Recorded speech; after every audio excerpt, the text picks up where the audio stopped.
2026년 2월 28일 새벽, 이란의 수도 테헤란에 미사일이 쏟아지기 시작했습니다. 미국과 이스라엘의 합동공습, 작전명 오퍼레이션 에픽 퓨리였습니다. 1700개 이상의 목표물이 동시에 타격을 받았고, 그 가운데 이란의 최고 지도자 아야톨라 알리 하메네이도 포함되어 있었습니다.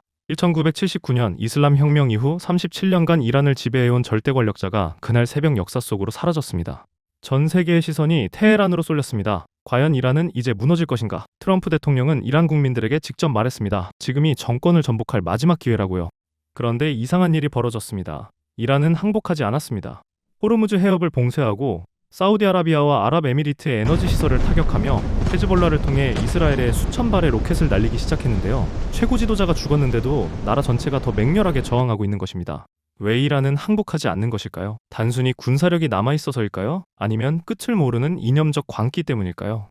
오늘 이 영상이 끝날 때쯤 여러분은 전혀 다른 답을 갖게 될 것입니다. 이란이 절대 꺾이지 않는 이유는 지도자 한 명의 문제가 아니라 50년에 걸쳐 설계된 항복 불가능 시스템 때문이라는 것을요. 이란의 저항을 이해하려면 1979년으로 돌아가야 합니다. 당시 이란은 미국의 철저한 지원을 받던 팔라비 왕조의 나라였습니다.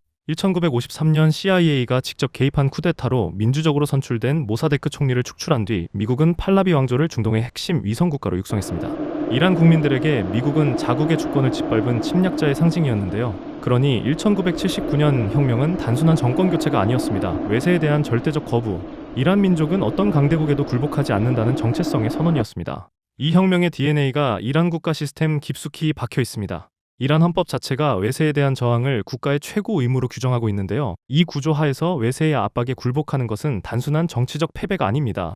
1979년, 혁명 자체를 부정하는 것. 우리는 아무런 의미 없는 혁명을 했다는 자기 부정과 같습니다. 이란의 지도부에게 항복은 정치적 선택지가 아니라 체제 붕괴와 동의어인 셈입니다. 많은 분들이 오해하는 것이 있습니다. 이란을 단순히 최고 지도자 1인 독재 국가로 보는 것인데요. 하지만 이란의 실제 권력 구조는 훨씬 정교하게 분산되어 있습니다. 그 핵심에 혁명수비대, 즉 IRGC가 있습니다. 혁명수비대는 단순한 군대가 아닙니다. 이란 GDP의 20에서 30%를 장악한 거대 경제 주체입니다. 건설, 통신, 에너지, 금융, 식품, 유통까지 이란 경제 전반에 걸쳐 사업체를 운영하며 쉽게 말해 총을 든 재벌 집단과 같은 성격을 띠고 있죠. 미국이 수십 년간 경제 제재를 가한 결과 아이러니하게도 혁명수비대는 제재를 피하기 위한 자립경제 시스템을 발전시켰습니다. 제재가 이들을 약하게 만든 것이 아니라 오히려 더 단단하게 만든 것입니다. 하메네이가 사망하자 이란은 즉시 3인 임시 지도부 위원회를 출범시켰습니다. 대통령 페제시키안, 사법부 수장 모세니 에제이, 가디언 위원회 위원 아라피가 권력을 분전점했습니다. 배후에서는 최고국가안보위원회 의장 알리 라리자니가 실질적 국가전략을 주도해왔습니다. 그런데 3월 17일 라리자니마저 이스라엘의 공습으로 폭사했습니다. 그의 아들과 경호원들도 함께 목숨을 잃었는데요. 그럼에도 이란은 무너지지 않았습니다. 이란 외무장관은 즉각 성명을 발표했습니다.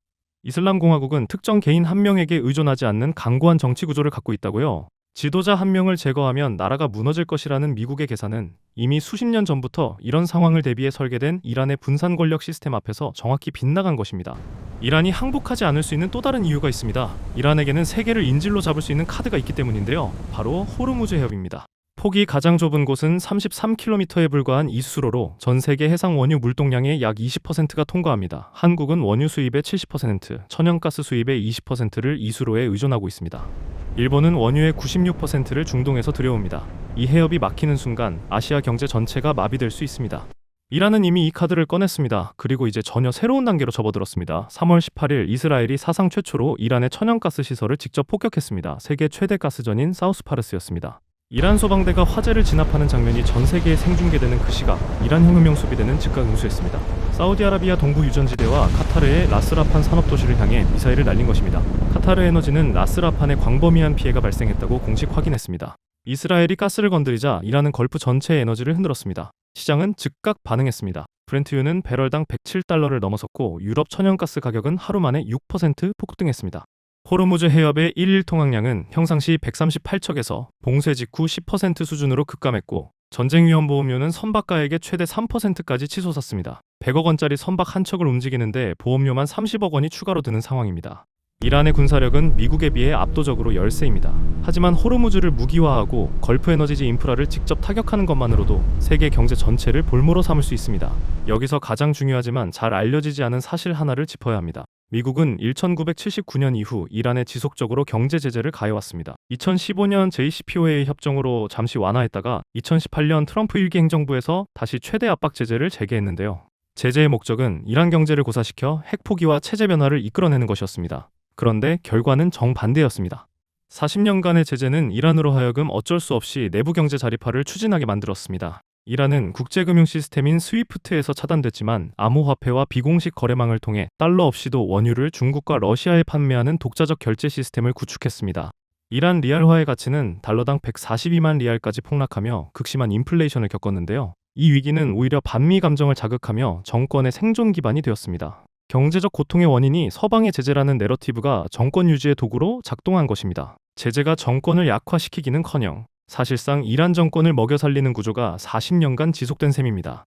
그런데 주목해야 할 것이 하나 더 있습니다. 이번 사우스파르스 공습은 단순한 보복이 아니었습니다. 이스라엘 고위 당국자는 이렇게 말했습니다. 호르무즈 봉쇄를 계속한다면 에너지 시설 타격도 계속 확대될 것이라는 경고 신호였다고요. 트럼프 대통령도 즉각 반응했습니다. 이란을 완전히 경제적으로 폐업시키고 있다고 선언했습니다. 하지만 이란 역시 물러서지 않았습니다. 혁명수비대 해군사령관은 걸프 내 미국 관련 석유시설 전체가 이제 군사 목표물이라고 선언했습니다. 에너지 인프라를 둘러싼 공방이 본격적인 전선으로 열린 것입니다. 그렇다면 이 전쟁은 어디로 향할까요? 첫 번째 시나리오는 이란 내부 혁명의 성공입니다. 하메네이 사후 권력 공백을 틈타 시민봉기가 신권 통치를 무너뜨리고 친서방 민주정부가 수립되는 경우입니다. 망명 중인 팔라비 황태자, 레자 팔라비를 중심으로 수백만 명의 시민이 이미 거리로 나선 바 있습니다. 그러나 역사는 외세의 군사 개입 이후 들어선 친서방 정권이 안정을 유지한 사례가 드물다는 것을 반복해서 보여주고 있습니다. 두 번째는 혁명수비대 강경파의 집권과 장기 소모전 시나리오입니다. 하메네이가 죽어도 혁명수비대는 살아있습니다. 강경파가 권력을 장악하고 성전을 선포하며 이라크식 장기 소모전이 이어지는 경우인데요. 트럼프 행정부는 4주에서 5주 내 작전을 마무리하겠다고 공언하고 있습니다. 하지만 중동에서의 군사 개입이 계획대로 끝난 전례는 역사적으로 거의 없었습니다. 세 번째는 지역 전면전으로의 확산입니다. 이란의 보복이 사우디와 카타르의 에너지 시설 타격으로 이어지고 이스라엘과 레바논이 전면전에 돌입하며 중동 전체가 화염에 휩싸이는 시나리오입니다. 이미 그 조짐은 현실이 되고 있습니다. 이 경우 중동 원유의 70%를 의존하는 에너지 취약국 한국은 직격탄을 피할 수 없습니다. 유가가 10달러 오를 때마다 한국의 GDP는 0.2에서 0.3%포인트씩 내려앉습니다.